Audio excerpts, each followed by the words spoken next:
what was the first computer class in Wisconsin? 1953.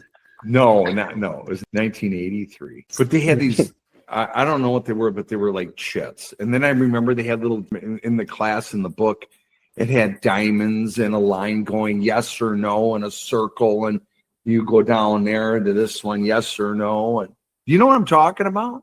I do picture a little bit what you're talking about, but I definitely would like to see it.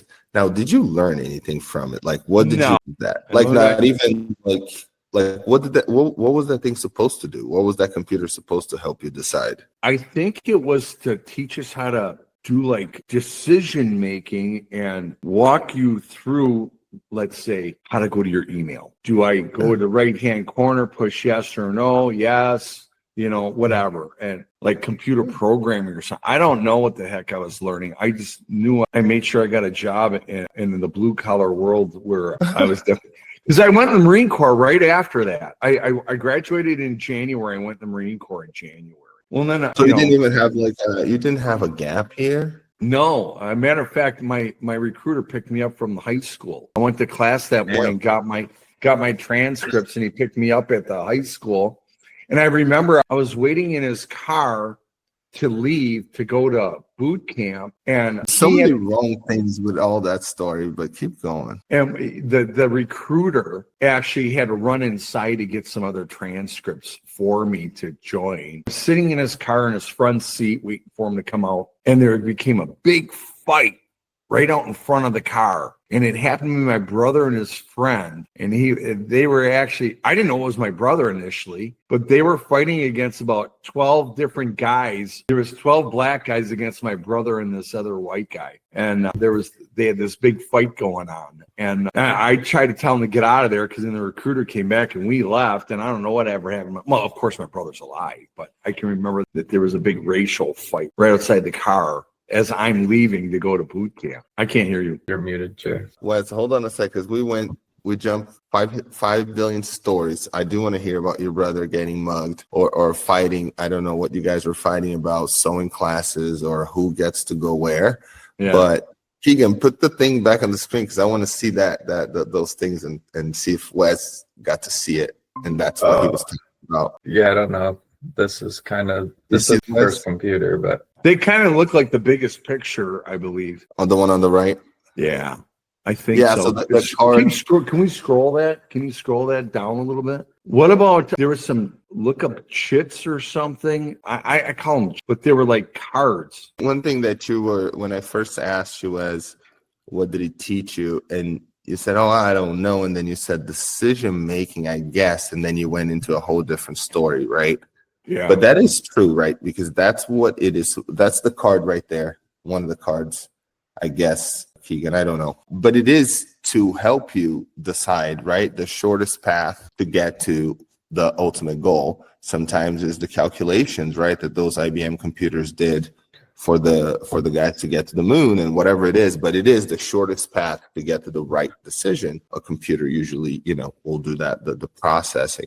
So it is correct. You did learn something in that class, so much so that you remember down to the card that you put in there, how it was laid out, the actual feel for the card, right? You remember those experiences because it was given to you by the Department of Education that helped you shape you who you are. So it is important. And I went political on purpose. But as far as experiences, most of my experiences, learning experiences, when I was able to be in it, build with it, even if it was hard and I didn't understand the purpose, it stayed with me much longer, right? So I think, kudos for you having gotten there, because at least you're not as dumb as you could have been without it. You know what I mean? You got a quick view into what the purpose of a computer really is.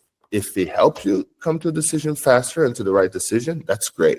If it doesn't, it is a barrier, right? Any tool that we use. If it helps you, great. If it doesn't, go away. But I like your story. Now tell me about the racial fight that you had coming out of high school, the last day of high school, before you decided to go into the Marine Corps. You and your brother are there, and all of a sudden they say, give me your sewing kit. Otherwise, I'm going to punch you in your nose.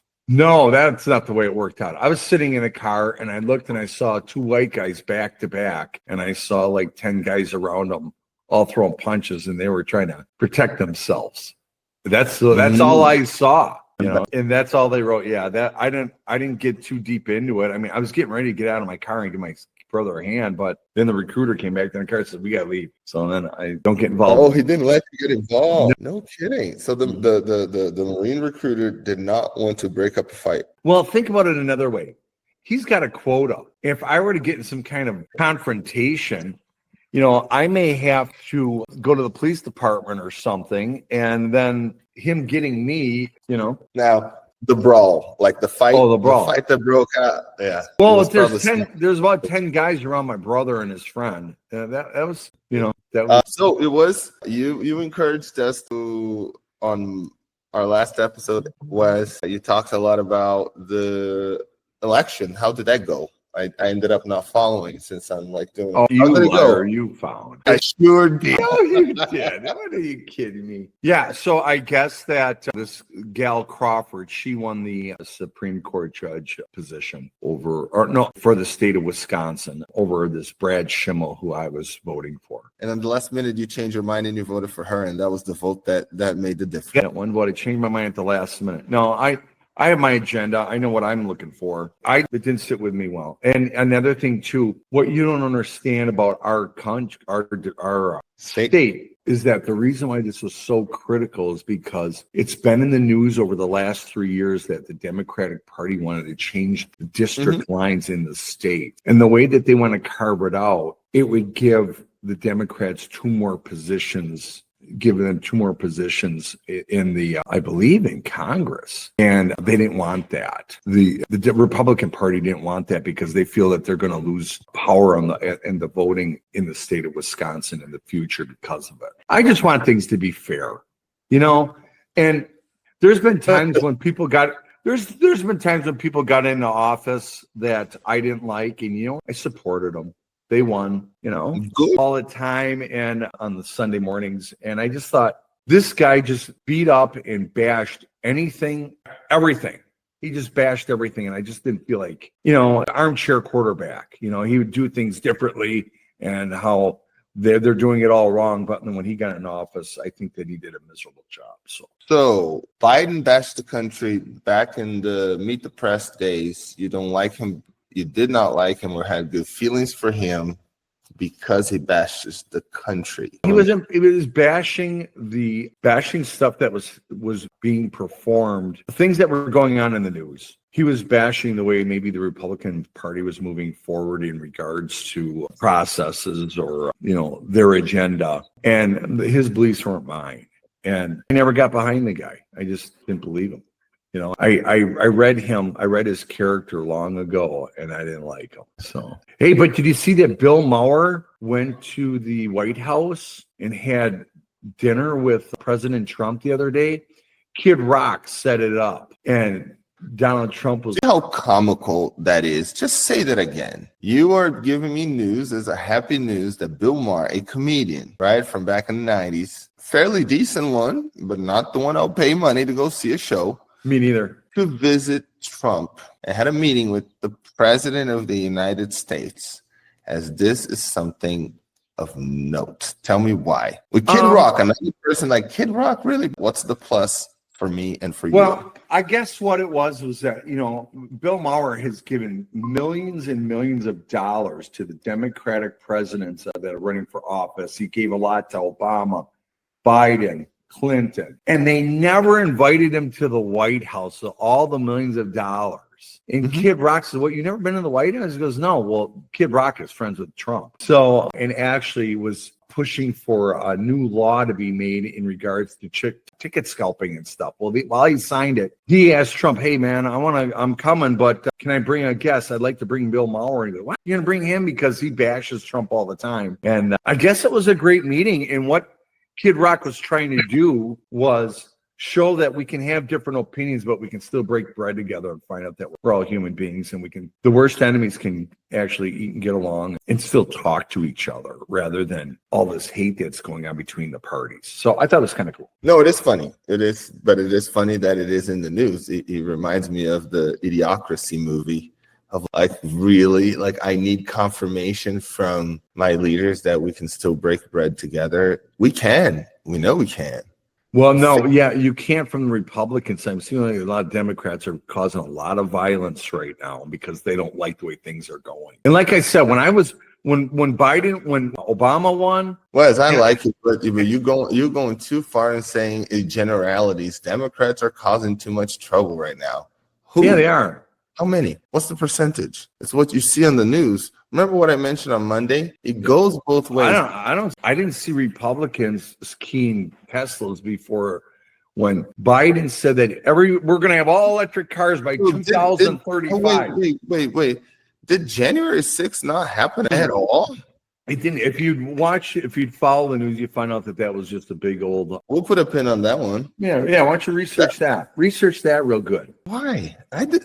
Oh, because I brought it up? No, I'm not going to research that. They were prosecuted. The folks that did it were prosecuted for. Some got prison time, some got pardoned, whatever. Okay. It doesn't pass this when people say that things of that nature and the as big as it is, were orchestrated in any way, shape, or form. Have you seen how a movie is made? How can you orchestrate that much with continuous video shots? Come on, we're not silly. But all right. Do you see how much abuse was going on in our government? Money was a lot of money to pass around and pay people to go and throw bricks, and a lot of money to pass around to, hey, I want you guys to run up there. They said that there was like 26 FBI agents that were there at this, that were the rabble rousers and to get the crowd going to make this happen.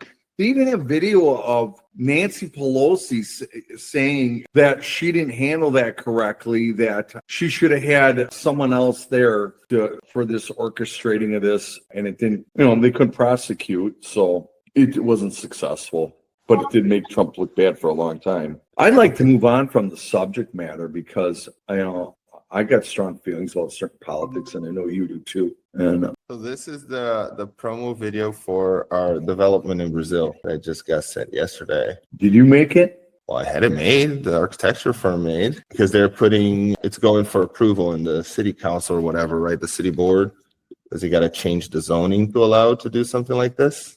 Okay. That is the project. So it's a home for one. So-ish. So you see here in let me see if I can do with the pointer. Let me see. Can you see the green line on the screen? Yeah. So this L here to the back is a home. You can't see the home, the rest of it, right? Yeah. So this is one with the pool, whatever. And then this is another area with a couple stores in the bottom or studio units, and the beach tennis that is really popular there. So you can rent this as a fun house, which they do a lot. Like families, they will rent in the countryside for the weekend, and then they come back right to the 20 million people city, right? Because it's only like an hour drive. So there's like a horse. Lots of you don't call horse farms. What is the name? I know the name in Portuguese, like ranch. Yeah, but like Kentucky, that you have tons of what are they call where you keep the horses when you have many. A horse bordering place.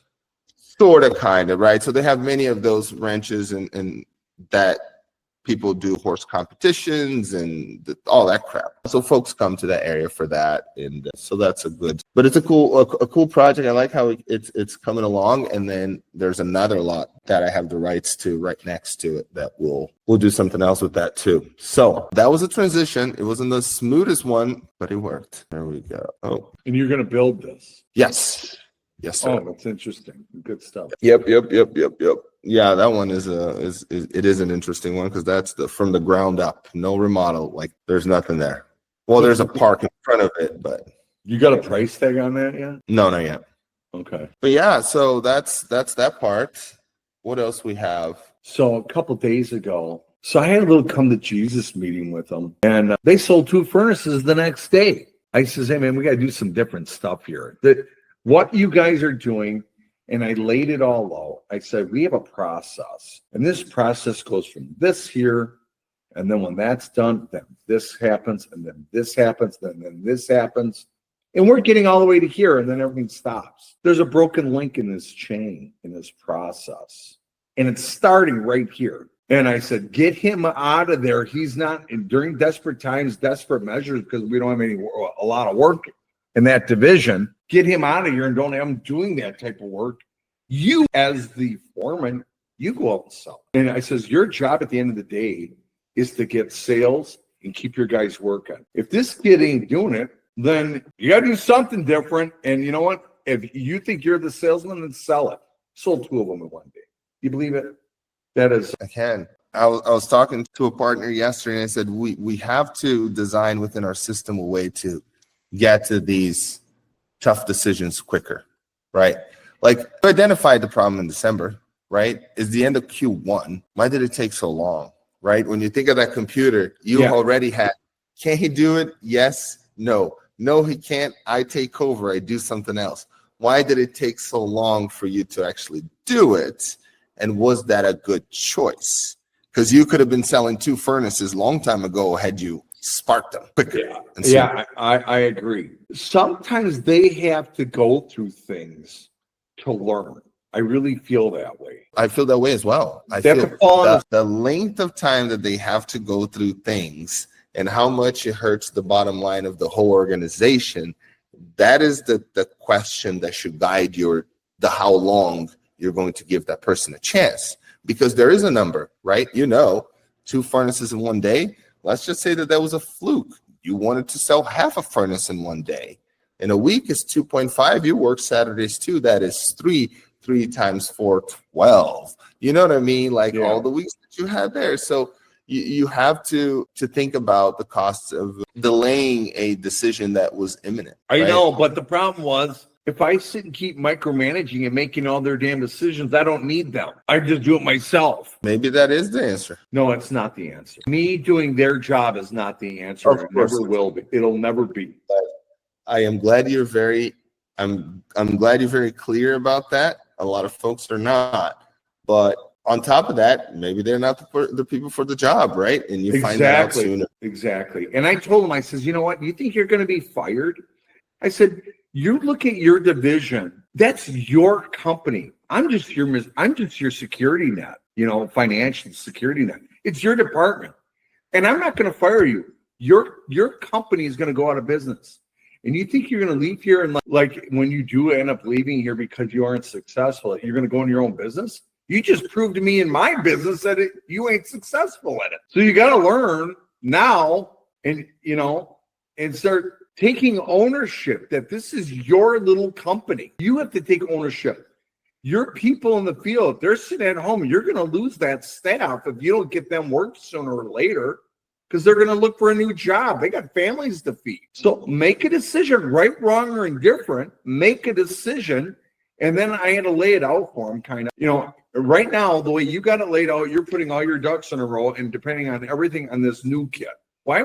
He's the part that's the link that's failing. Change the link and get someone else in there. And if it happens to be yourself as a new owner or a young company, when I was younger company and not doing the sales I was doing, I did those kind of things. I made those decisions. But I'm above that level now, and this is his little world, and I'm coaching him in his little world. How to think this stuff correctly, how to think it through in a chronological order, find out where your weak link is, So I was really happy that I had that meeting, and things have changed, and it was very much culture. I don't want to say culture, motivation, attitude, everything changed in that department when you start winning, and it's contagious, and everyone was all hyped up and happy and pumping, and I says, keep it going, keep this stuff going. Mm-hmm. Another thing too, he was struggling too with the salesman he's got in that department. The salesman, I think, is in some cases stronger than him, and he wasn't,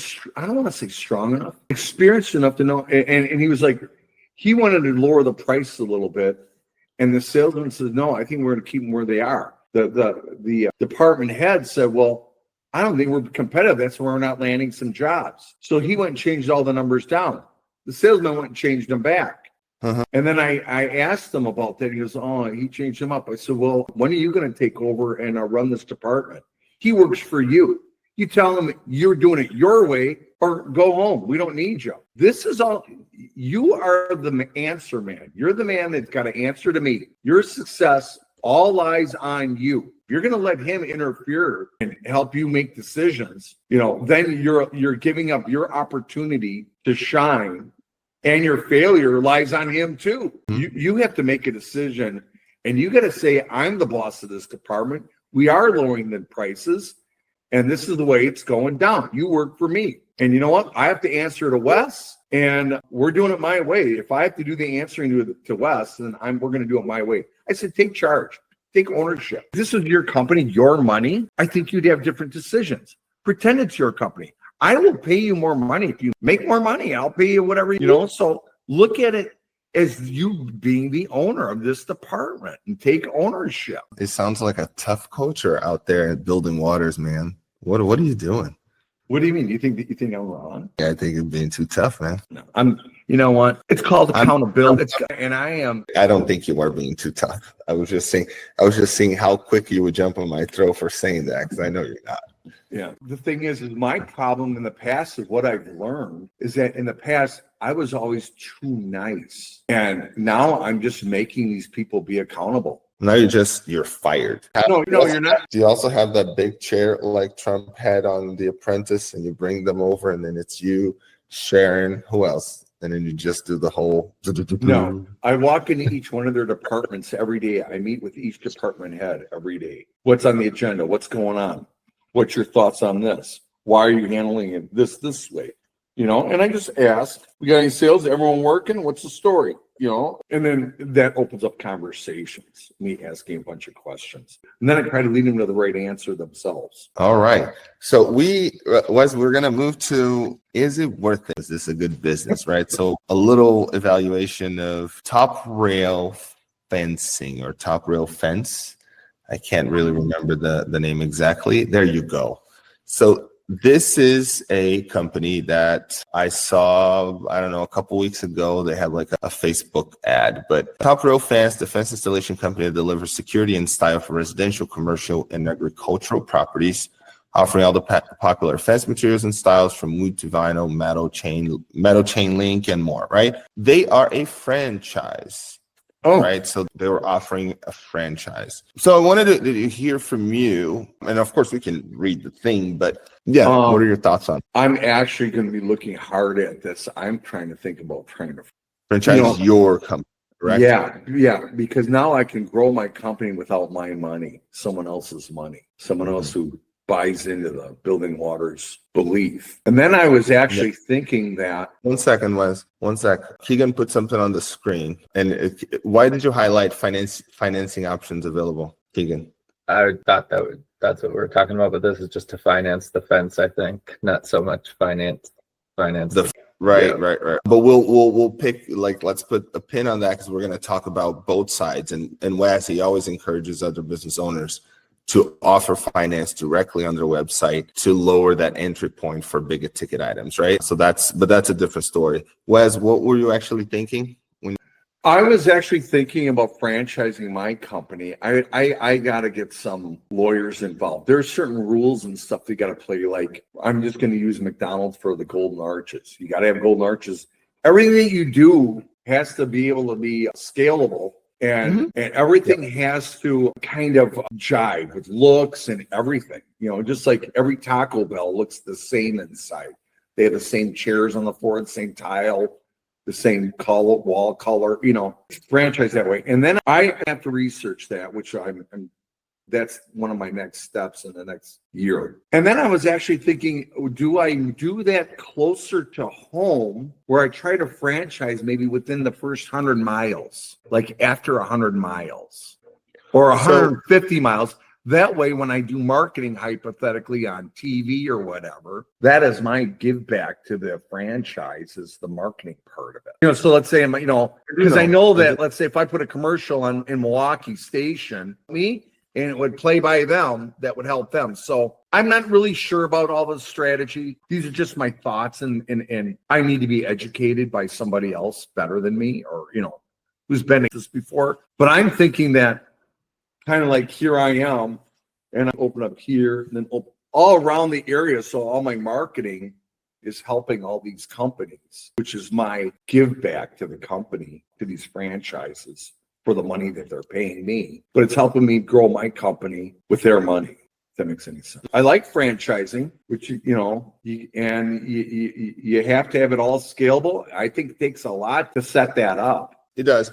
The reason why I was looking at that specific one was because Instagram pushed it on me, right? But for some reason it came. But the reason I'm interested on this top rail fencing, it works on almost any market in the US. Them having, to your point, like an example of what these folks do. So they cover all the digital support, all the CRM, the call center, the whole thing, right? Yeah. All you do as the owner, you probably have the storefront, right? So you got to do all that investment. And then you manage the subcontractors, right? And you do quality control of the job sites. That's all you would be your job. The investment there is about 150, like that's the range of the initial investment. But I'm going to look at the numbers. I'm trying to learn from, people that are actually doing. They grew from, in 2002, they started with the franchising, and now they have 50 or 52 in the US, opening more areas. Now, if you ask me, why would I look at a franchise of a top rail fence thing? Well, if you're dealing with houses, you're dealing with labor, you're dealing with subcontractors, you're dealing with that already, right? So if you have a system that already works, that you can leverage to not only work on your homes, but also, like make money out of other stuff, I don't think it is a bad proposition, because that becomes your central location in that city. If their system is good, I would only invest if the system is good, that I know you can make the money back. But then you're talking about, you can use that as your in point to a new market if you want to expand your short-term rental portfolio, right? So you go with that first, because once you work through a year cycle of a fencing or two, and you have in your back pocket, you will go to any other bank and they will say, I'll put the money so you can open in that town. You know what I mean? The same franchise. And then you have that point. What do you think about that? Why would I open in the same town? No, a different town. Oh, well, you said the same town. Oh, I'm sorry, I didn't mean it. Yeah. No, I was just thinking, like, it's low barrier. Like it's a low entry barrier for that business. I think that's kind of deceiving. Why? Because I think it's got to be higher than $150,000. One truck is going to cost you probably $70,000. You got to man it with tools. Yeah, I just went through this yesterday. What is it? And I was trying to get a loan, and I want more money than they're willing to give. Yeah. So they said, okay, well then, what are you going to do with this other money? I said, well, I'm going to grow with it. Well, what does it take to grow? And I said, what do you mean? What's your costs? I said, okay, well, it's going to cost me the truck itself. That's $130 now, because so it's $70,000 for a truck. No, it's $110. I said, then you got to man a guy, and the cost of him cost me $20,000 over 3 months. So now we're at $130,000, and we didn't market for him yet. We didn't do any advertising money for him yet.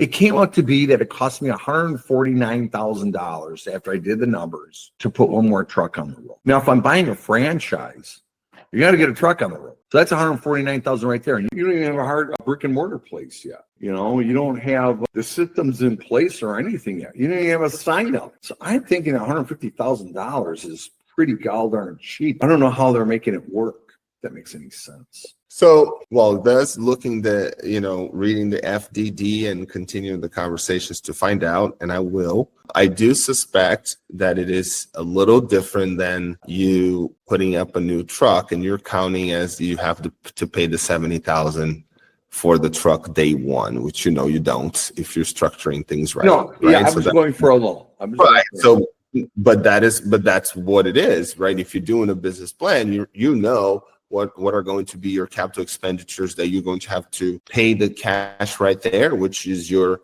If you're going to rent a commercial building, right? Maybe 2 months, 3 months of rent, whatever the thing is decided. Then you have the 2-3 months of an employee, then you have whatever. But as you mentioned, what is the franchise, if you're going to be part of an organization, going to do for you? Right. On their end, they are going to provide all the sales funnel that by the time you open your door, you already have a customer or 2 or 3 or 4, right? Because it's the fencing business. I know, and I bet you do too, that I could right now go on Facebook or whatever, and I'll put an ad. And I said, I do fences in Cleveland. And I'll have 4 calls today, like myself, without a truck, because people want it. The spring's coming, right? There's not enough people doing it. So it's a low entry barrier business to anybody who wants to do it. So I don't think that would be a concern. And the concern of the cost, they should be bearing those costs, right? The multiple calls, the person signing the contracts that are going to be written for the fence, the selection of the material, the estimation of the job, the ability to go and pull up the drawing somewhere in North Carolina and see, oh, if you have a fence, it's going to be this much.